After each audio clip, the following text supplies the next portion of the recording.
going behind the camera with the living desert. So let's get cracking!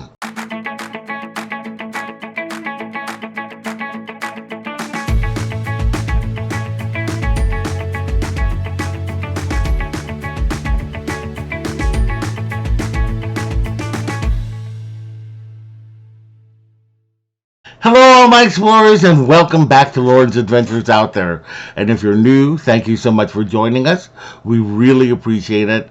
My name is Loren, and I'm with Castles, Capes, and Clones, where we discuss everything in the Disney universe. We talk Disney, Pixar, Marvel, Star Wars, The Muppets, 20th Century, National Geographic, Disney Plus, ABC, Hulu, and more. So if you like that kind of Disney content, we would love it if you would subscribe to our channel, hit the bell for notifications, and do like this post. It helps us be found by other viewers, so it really helps us out. So we are continuing our series Behind the Camera, which is our curated look at some of the live-action films of Walt Disney Studios in chronological order. And today we are talking about 1953's The Living Desert. The Living Desert was the first full-length film in Disney's series of wildlife documentaries called True Life Adventures. It is a story of the various wildlife, big and small, living in the deserts of the American Southwest. The film was inspired by 10 minutes of footage shot by N. Paul Kenworthy, a doctoral student at UCLA. Disney was intrigued by Kenworthy's footage of a battle between a tarantula and a wasp, who funded a feature-length film following the lives of diverse desert species. Said Disney, "This is where we can tell a real, sustained story for the first time in these nature pictures." Much of the production was shot outside Tucson, Arizona, around Saguaro National Park and what is now known as Arizona Sonora Desert Museum. Many of the animals that were featured in the film were donated by Disney to the museum. Disney's relationship with its distributor, RKO, was straining. RKO had little interest in distributing Disney's wildlife documentary, so Disney severed ties and created his own distribution company called Buena Vista Distribution, named after the street on which the studio's entrance was on. Buena Vista Distribution would eventually grow to be Walt Disney Studios. While some critics didn't appreciate Disney giving the desert animals personalities and for using unsubtle humor, the film proved to be a box office success, grossing $4 million on a $30,000 budget. In Japan, the film surpassed Gone with the Wind as the highest grossing film of all time, with a gross of over $80,000.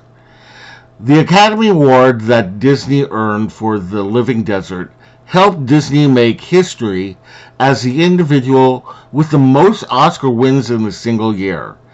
At the 26th Academy Awards, in addition to winning Best Documentary Feature, Disney also won the Academy Award for Best Animated Short Film for Toot Whistle Plunk and Boom, the Academy Award for Best Documentary Short Subject for The Alaskan Eskimo, and the Academy Award for Best Short Subject Too Real for Bear Country. In 2000, the United States Library of Congress deemed the film quote-unquote culturally significant and selected it for preservation in the National Film Registry. It was released on video in 1986 and then in 1993. It should be noted that The Living Desert is one of 4 True Life Adventures films to influence the mine train through nature's wonderland at Disneyland, which eventually became its successor, Big Thunder Mountain Railroad. So, what did I think of The Living Desert? I actually just really admire the fact that they did this kind of documentary at the time. And this shows Disney's interest in conservancy, which has lasted until today, where they still do conservation programs. They've got Disney Nature. They've got the Disney's Animal Kingdom in Florida.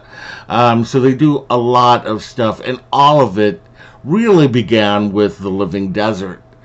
I chose this film in particular. I think this is the only true life adventure that I put on here because it is the first. And if you're not into nature or watching animals, you probably won't like this film. But if you do like watching this kind of stuff, especially, things that you would never see in real life, uh, I think it's a great film to watch. And it's one that stands as the test of time, to me at least. And it's a piece of history for Disney. So, anyway, did you watch The Living Desert? And if you did you love it? Did you hate it? Let me know in the comments below.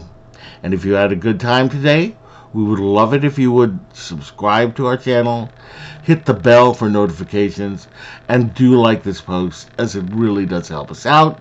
Visit us on all of our socials down below. Visit our website at www.castlescapesandclones.com. Thank you so much, and we will see you later. Bye!